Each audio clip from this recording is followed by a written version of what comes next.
Коронавирусот продолжува да коси низ европските земји. Животот во славните метрополи стои, а за прв пат по Втората светска војна нивните улици се празни. Земјите почнаа да ги затвораат и границите.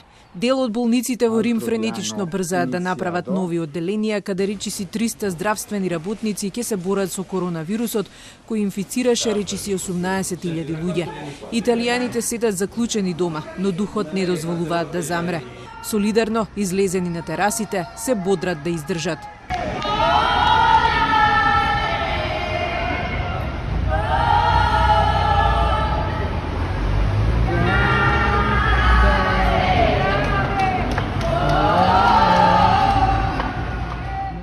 На Италија опасно и се ближи Шпанија, која денеска пријави нови 1500 заболени, со што бројката на заразени достигна речиси 6000.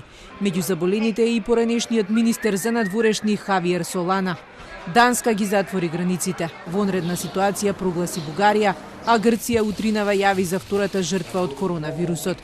Сите европски држави ќе добијат финансиска инекција од 37 милиарди евра за борбата со болеста, која ја предизвика најдраматичната криза во историјата. Планот го соопшти председателот Давид Сасоли, кој самиот е во домашна изолација по неговото враќање од Италија.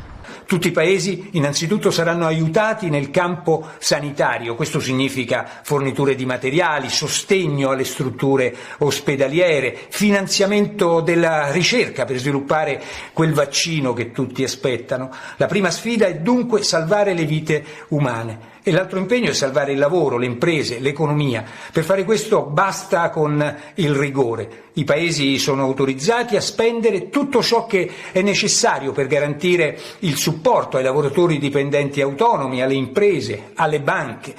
Мерките кои ги преземаат државите стануваат се поригорозни. Британската влада ќе воведе вонредни закони следната недела со кои ќе се забрани масовно собирање на луѓе. Словенија планира да воведе полициски час, а Србија со 41 заболен напомош ги повикува и докторите кои се во пензија.